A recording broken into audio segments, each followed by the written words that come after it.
Shalom, selamat pagi dan salam sejahtera dalam nama Tuhan Yesus Kristus pada hari ibadah bersama di minggu yang baru. Hari ini saya ingin mengajak Bapak, Ibu, dan Saudara melihat nyanyian yang dibuat oleh seorang pujangga, kita katakan jenderal, ya raja, ya nabi, ya arsitek, ya pemusik juga luar biasa. Dan namanya kita sudah bisa menebaknya, yaitu Daud. Dari semua mazmur yang ada, yang paling menonjol dan paling sering dikutip secara komplit adalah Mazmur 23, yaitu Tuhan adalah gembalaku. Saya menduga bahwa itu dibuat ketika dia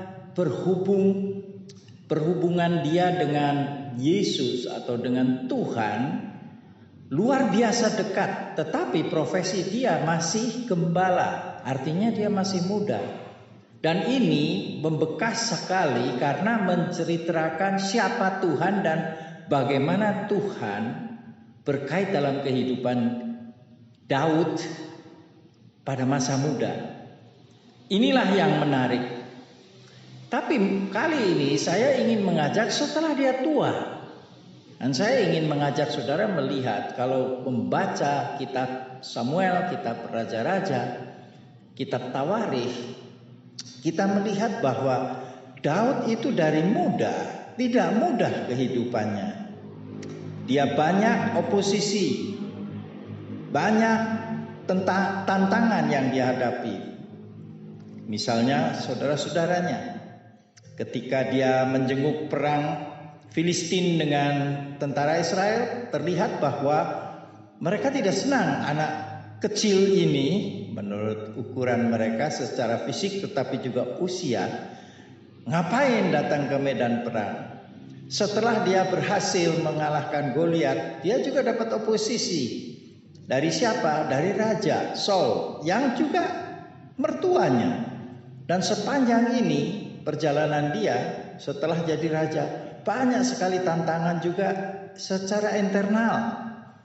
Jadi Bapak, Ibu, dan saudara sekalian, mazmur yang saya mau ajak ini adalah ketika dia sudah tua. Artinya punya pengalaman dengan Tuhan secara luar biasa. Dan yang menarik adalah mazmur ini mudah diingat karena ayatnya itu punya 2 angka yang dikatakan sering disebut di dalam Alkitab. 3 Tritunggal, dan 7 angka yang disebut angka sempurna barangkali. Dan saya ingin membaca dari mazmur ini di masa-masa pandemi, di mana kita menghadapi banyak kesusahan. Artinya tidak biasa karena dibatasi.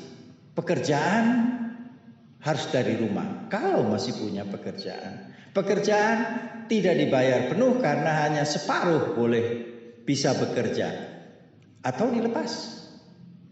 Kemudian kita lihat batasan bagaimana kita harus bergaul dengan sesama, menghindar dari kerumunan, padahal ingin bersekutu bersama-sama. Belum tantangan-tantangan ekonomi, tantangan-tantangan lain.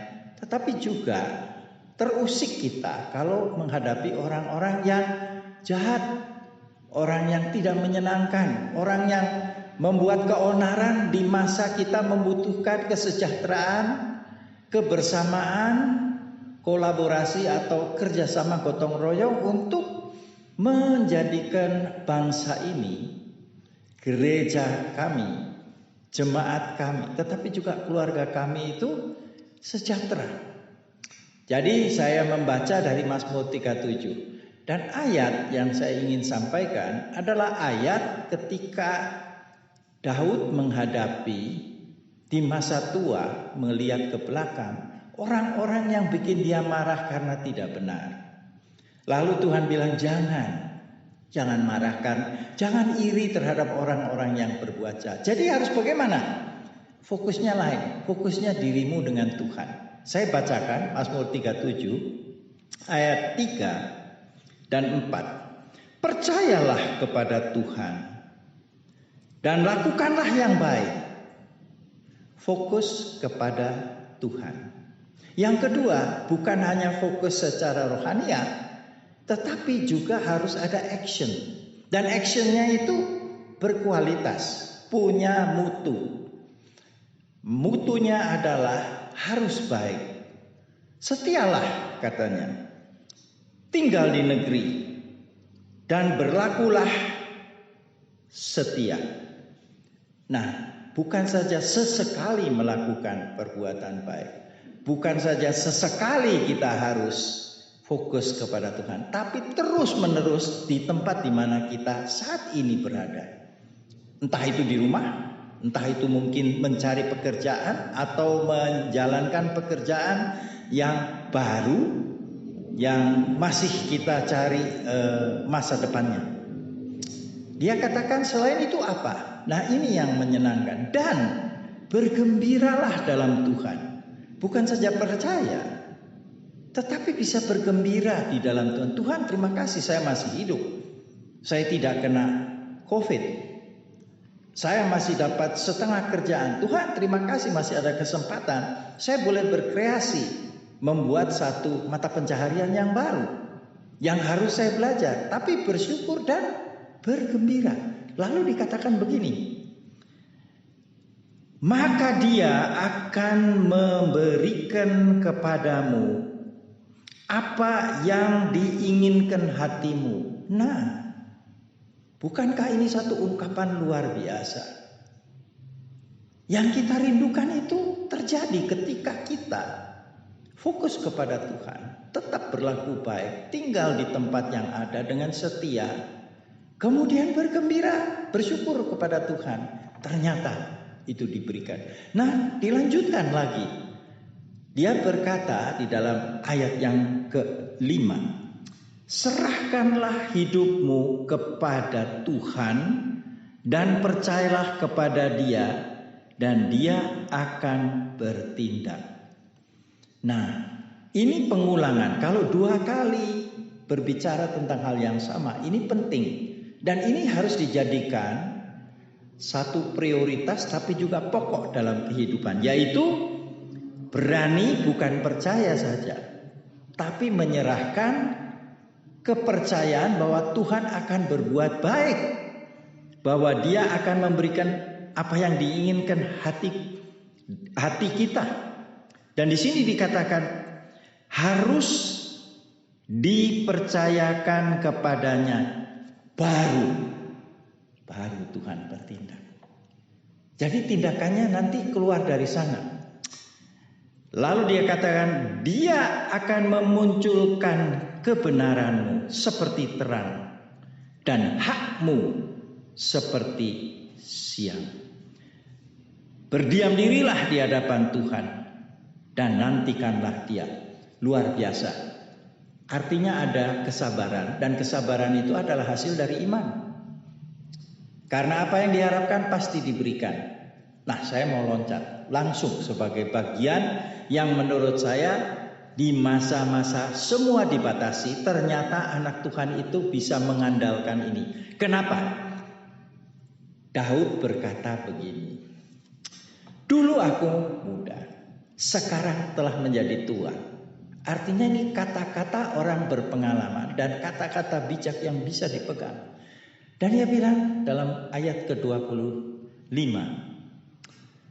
tahu tidak bahwa orang benar itu, orang yang hidup seperti yang di depan tadi dikatakan, tidak pernah akan ditinggalkan. Satu, tidak ditinggalkan Tuhan. Bukankah nama Dia Immanuel? Bukankah Dia di lembah yang kelam sekalipun yang harus dilewati, Dia tetap ada. Dan Dia akan membawa kamu keluar dari sana. Lalu dikatakan begini, apa masa depan kalau saya begini susah sekarang? Katanya gini, anak cucunya. Tuh, artinya keturunan di bawah kita. Dan keturunan setelah anak kita, cucu kita. Tidak ada yang turunan pengemis. Tapi turunan orang benar yang disukai Tuhan. Tidak ada pengemis. Saya kemarin berjumpa dengan satu perintis, dulu ikut hampir 20-30 tahun lebih. Sekarang berada di daerah Tangerang, BSD. Jemaat Tuhan, dia ke Bandung dan kemudian dia bercerita, anak dia rajin di sekolah, ikut kursus bahasa Jepang, dapat penghargaan nomor 1, dikirim ke Jepang 1 tahun. Setelah pulang, dia kemudian meneruskan itu SMA. Kemudian dia meneruskan di satu universitas di Jakarta. Dan ternyata dia lulusan kemarin, tahun ini, sebagai wisudawati terbaik. Dan apa yang terjadi saudara-saudara? Presiden mengundang dia. Anak hamba Tuhan yang biasa dapat beasiswa karena orang tuanya beriman. Anak cucunya tidak biasa, anak cucunya luar biasa. Nah, ketika saya mendengar itu, saya bilang, boleh saya kutip? Silahkan, katanya. Begitu juga saudara dan saya, kami tidak harus menjadi orang yang terkenal. Tetapi andai kata kita terkenal sekalipun, termasyhur sebagai warga negara, sebagai orang yang di jemaat atau di masyarakat, puji Tuhan, bersyukur. Tapi ternyata rahasianya orang yang benar. Ayat yang ke-26 dari Mazmur 37 itu sangat menarik.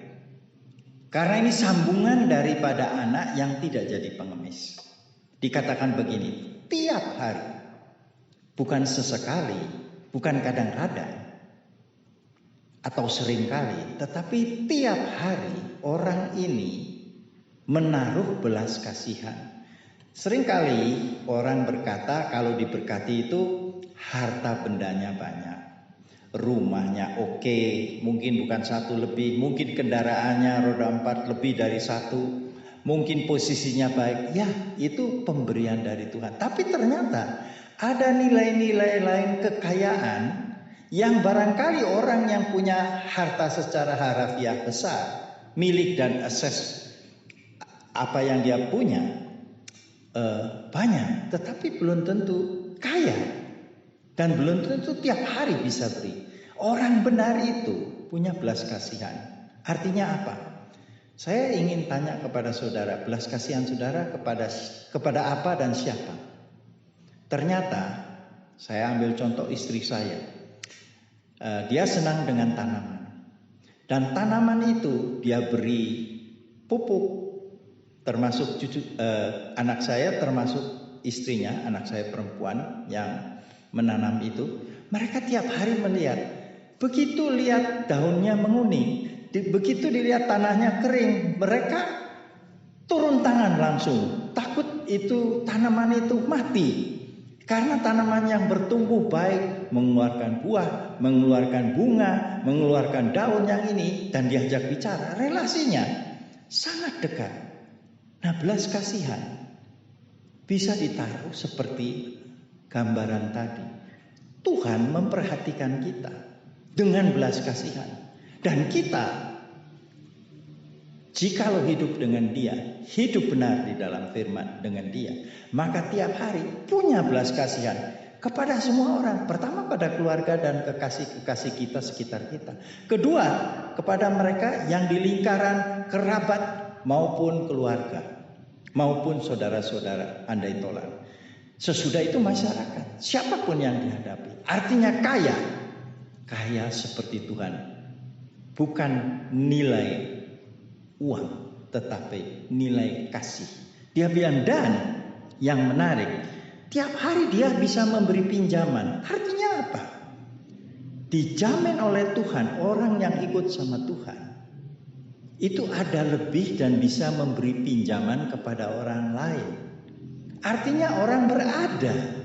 Itu yang susulan setelah belas kasihan. Dan terakhir dia katakan, dan anak cucunya menjadi berkat. Banyak kisah yang menceritakan bagaimana orang kaya melupakan anak cucunya karena terlalu fokus pada kerjaan, prestasi, dan semua hartanya.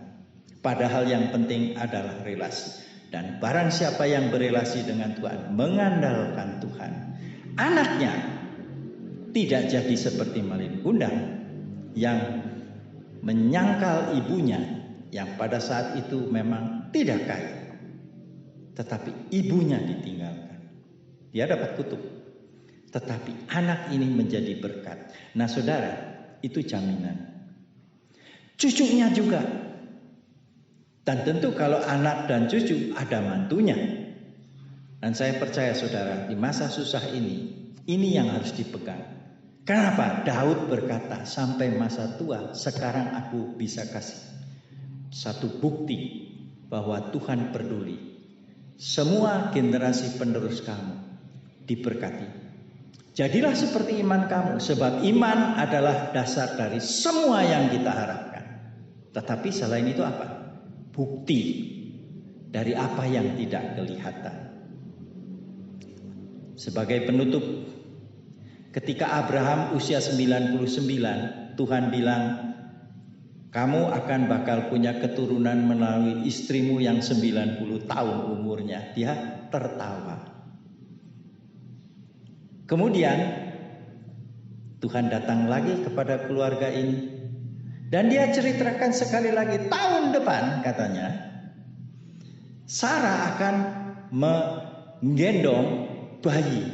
Dan Sarah tertawa. Firman Tuhan berkata, apakah ada yang mustahil bagi Allah? Tidak ada yang mustahil bagi Allah. Dan Yesus berkata, tidak ada yang mustahil bagi orang yang percaya kepadanya. Tuhan memberkati. Shalom Tuhan menyertai kita. Ayo, lihat anak cucumu setelah proses ini betul jadi berkat. Haleluya, terjadilah atas kita. Amin.